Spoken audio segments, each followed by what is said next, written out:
मैं सुशांत रॉय। मुझे मुंबई आए कुछ 4 ही साल हुए हैं, पर लगता है कि लोकल ट्रेन में ही पैदा हुआ था। घर मेरा बोरीवली में है। रोज बोरीवली से दादर और दादर से बोरीवली ट्रैवल करता हूं। मुंबई का दिन तो लोगों से घिरा होता है, पर रात का अंधेरा जब अपने ख्यालों के साथ अकेला छोड़ देता है, तब मुलाकात होती है अपने अंदर के डर और खौफ से। जिस लोकल में मैं ट्रैवल करता हूं, रात में उसके पहिए भी थक के सो जाते हैं। तभी शायद सुस्ताने के लिए बोरीवली स्टेशन से पहले कुछ देर ट्रेन रुक जाती है। 1:10 की आखिरी बोरीवली लोकल मुझे अपने घर पहुंचाती है।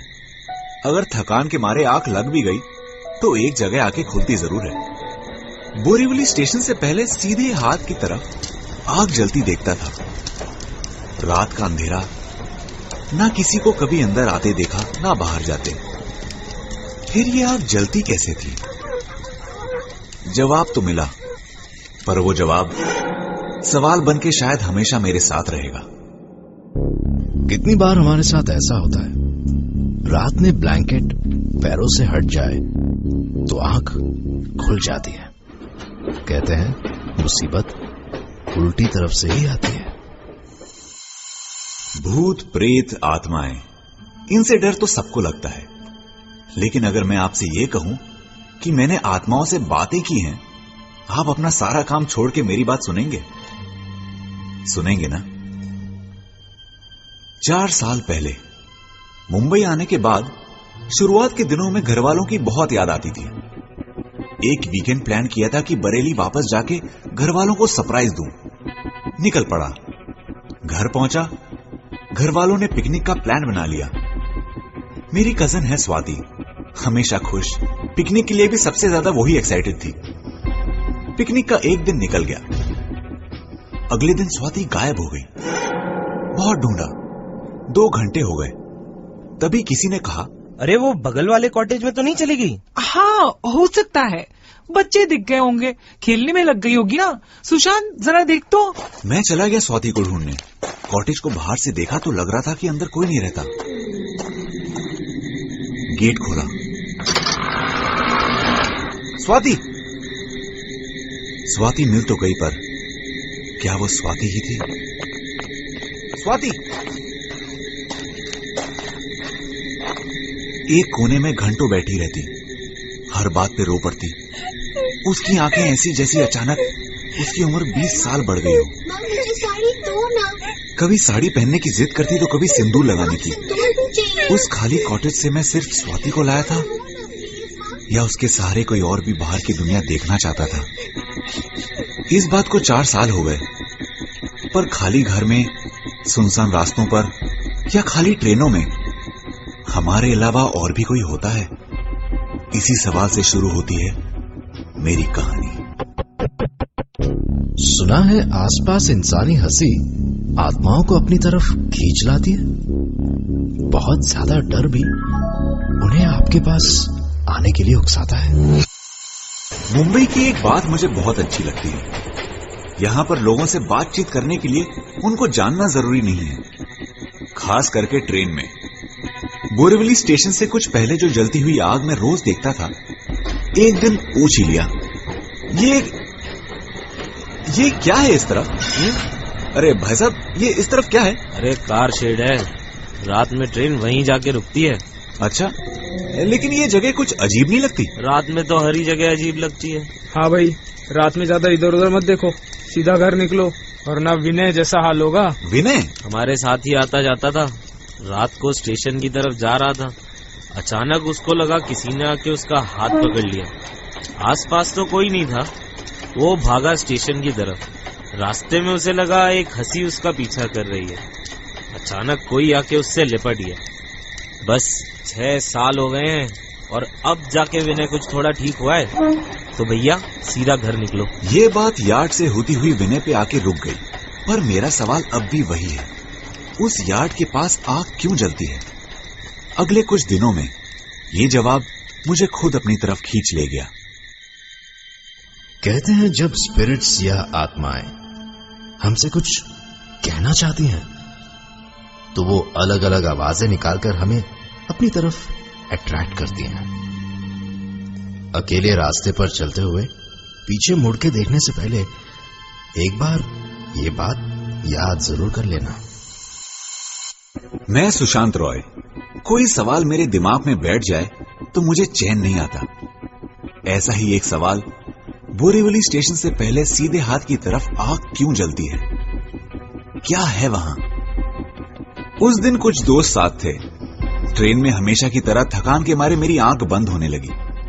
अचानक सुमेर की आवाज आई, सुशांत बहुत भूख लगी है यार, यहाँ स्टेशन के पास एक नया रेस्टोरेंट खुला है, चल चलते हैं। अरे सुमेर, ये कहां ले आया?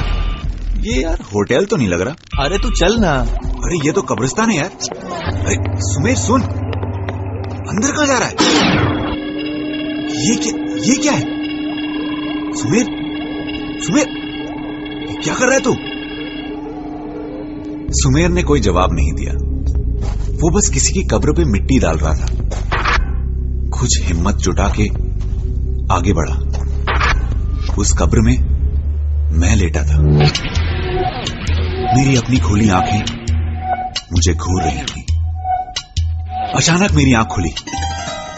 मैं तो अब तक उस ट्रेन में ही था, लास्ट बोरीवली लोकल। पर यह स्टेशन तो नहीं है। फिर मेरी नजर पड़ी बाहर जलती हुई आग पे। मेरा सवाल मुझे अपने सामने नजर आ रहा था।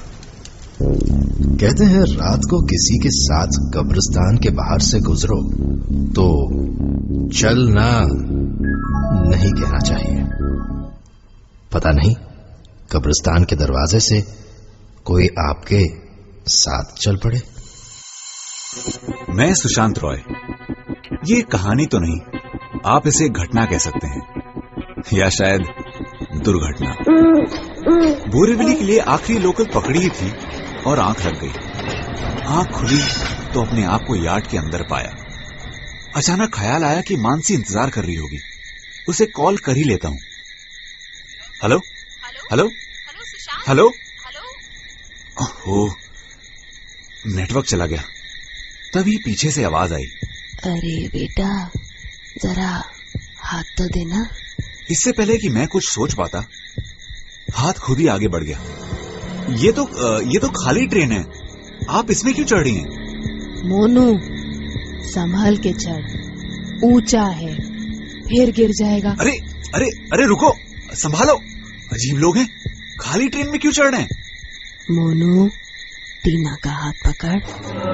अरे इस बच्चे के सर से खून क्यों निकल रहा है? वो तो हमेशा ही निकलता है। टीना, सावित्री, माँ, सब आ गए। अरे सुनिए भाई साहब, ये ट्रेन कहीं नहीं जा रही है। ट्रेन कहीं जाए या ना जाए, आप कहीं नहीं जा रहे। आज से आप हमारे मेहमान हैं। कहते हैं जिस कमरे में किसी की मौत हुई हो वहां शीशों को कुछ समय के लिए ढक कर रखना चाहिए। चांसेस है कि शरीर छोड़ते वक्त आत्मा उस शीशे में अटक जाए। घर तक के सफर में आंख लग गई थी मेरी और ट्रेन पहुंच गई यार्ड में। और मेरे देखते ही देखते लोकल ट्रेन का डब्बा कुछ इंसानों का घर बन गया। पर क्या ये इंसान ही थे?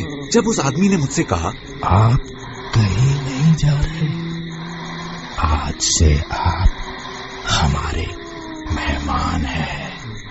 हाँ। मैं कुछ समझा नहीं। क्या मतलब? मैं मुड़ के वहां से भागना चाहता था। मुझे पता था मेरे आसपास कुछ गलत हो रहा है, पर डर के मारे मेरे पांव वहीं पर जम गए। अंकल, आज से आप मेरे ही कमरे में रहेंगे ना? प्लीज। वो छोटी बच्ची जिसे वो लोग टीना बुला रहे थे, उसने बढ़ के मेरा हाथ पकड़ लिया और कंपार्टमेंट के दूसरे कोने तक खींचने लगी। अंकल चलिए ना, चलिए। उसके हाथ बर्फ जैसे ठंडे, पथरीले, और उस बच्ची की पकड़ मुझे जैसे लगा उसने मेरी कलाई नहीं मेरा गला पकड़ लिया हो।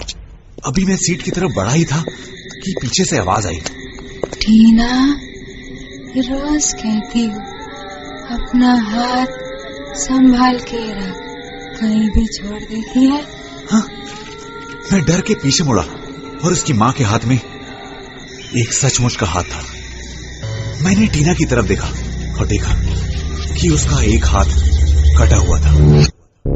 सुना है कोई घर अगर कुछ दिनों के लिए या महीनों के लिए बंद हो तो उसमें आवाज के साथ एंटर करना चाहिए। पता नहीं अंदर कोई हो जो आपके अचानक दरवाजा खोलने से डिस्टर्ब हो जाए और फिर आपको डिस्टर्ब करे। एक बच्ची जिसका एक हाथ कटा हुआ है, फिर भी वो मुस्कुरा रही है। एक आदमी जो कोने में बैठा कब से एक ही चाकू तेज कर रहा है। कहां फंस गया हूं मैं? ना रो पा रहा हूं ना चीख पा रहा हूं। बचपन में जब कुछ अजीब सवाल पूछता था तो मां कहती थी, अरे बेटा, ऐसे सवाल नहीं करते, खाली दिमाग शैतान का घर होता है। क्या ये वही घर है? कौन है ये सारे? मैं इस यार्ड को अंदर से देखना चाहता था, पर क्या इसके बाद मैं कभी बाहर की दुनिया देख पाऊंगा? ये ख्याल आते ही मेरे कदम खुद ब खुद दरवाजे की तरफ बढ़ने लगे। अचानक उस ट्रेन का पूरा डब्बा गूंजने लगा। अगला स्टेशन जोगेश्वरी, पुढ़ी स्टेशन जोगेश्वरी। अगला स्टेशन गोरेगांव, पुढ़ी स्टेशन गोरेगांव। अगला स्टेशन मलाड। तभी मेरा फोन बजने लगा। स्टेशन मलाड। अगला station hello, Kandivali, railway helpline. पुढ़ी स्टेशन हेलो, हेलो। कांदिवली। यात्रीगण कृपया हेलो। ध्यान दें, ये गाड़ी यार्ड में जाएगी। हेलो, यार्ड में जाएगी, कृपया इस लोकल से यात्रा न करें। यात्री कृपया लक्ष द्या, या ट्रेन में प्रवास करू नका। ही ट्रेन। Hello, hello, hello. क्या हुआ ये? रुकी हुई ट्रेन में अनाउंसमेंट? क्यों हो रहा है ये सब? कहां भागूं मैं? क्या करूं? लोग कहते हैं सीढ़ियों के नीचे से कभी मत गुजरो। सीढ़ियों की उल्टी तरफ प्रेत आत्माएं अपना घर बनाती हैं और आपके बिना पूछे उनके घर आना शायद उन्हें अच्छा ना लगे। मैं आगे क्यों नहीं बढ़ पा रहा हूं? इस लड़की का हाथ कटा हुआ क्यों है? ये सारे लोग कौन हैं? मैं मदद के लिए चिल्लाया, पर मेरी आवाज उस यार्ड के सन्नाटे में गूंज रही थी। तभी मुझे ऐसा लगा कि पीछे से कोई रेंगता हुआ मेरी तरफ आ रहा हो। मुड़कर देखने की हिम्मत नहीं थी। किसी ने मेरे पैरों को छुआ। लोगों की भीड़ जैसे स्टेशन पर उतरने के लिए तैयार होती है, वैसे ही बहुत सारे लोग रेंगते हुए ट्रेन से बाहर निकल गए। ये सब नहीं हो रहा है मेरे साथ, ये सब नहीं हो रहा है। अभी आंख खुलेगी और मैं घर पहुंच जाऊंगा, अपनी मानसी के पास। मैं डब्बे के उस खुले दरवाजे की तरफ भागा और प्रेत आत्माएं कभी कभी अपने आप को खुशबू के जरिए जाहिर करती हैं। तो अगर किसी भी तरह की स्मेल आप सबसे पहले भांप लेते हैं तो चांसेस है कि आपके अंदर आत्माओं से बात करने की शक्ति छुपी हो सकती है। रोज दादर से बोरीवली के अपने सफर में सोचता था कि ये यार्ड के बाहर आग क्यों जलती है। रात को रुकी हुई ट्रेन में क्या सच में कोई नहीं होता? दिन में लोकल ट्रेनों में इतने लोग होते हैं कि सांस लेने की जगह नहीं होती है, लेकिन रात में इस लोकल की सांसें कैसे चलती हैं? क्या होता है इनके अंदर? इस सवाल का जवाब मुझे हमेशा के लिए इस ट्रेन में छोड़ गया। भूत, प्रेत, आत्माएं, उस ट्रेन का परिवार अब मेरा परिवार है। अब भी मैं हर रात बोरीवली के लिए आखिरी लोकल पकड़ता हूं, पर अब मेरा घर बोरीवली में नहीं, उस यार्ड में है। कभी ट्रेन में बैठे बैठे आंख लग जाए तो आप भी आइएगा मेरे घर।